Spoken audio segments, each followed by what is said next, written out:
कांग्रेस की वोटर अधिकार यात्रा में समाजवादी पार्टी के सदर अखिलेश यादव ने राहुल गांधी और तेजस्वी यादव के साथ शिरकत की।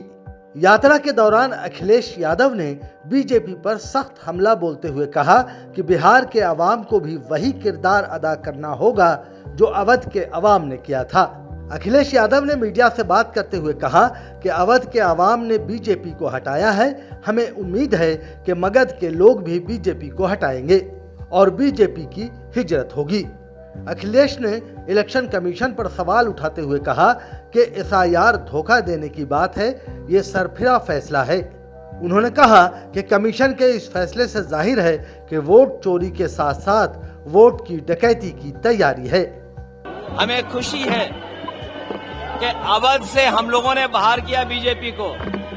अब मगध के लोगों की जिम्मेदारी है भारतीय जनता पार्टी को बाहर करने की।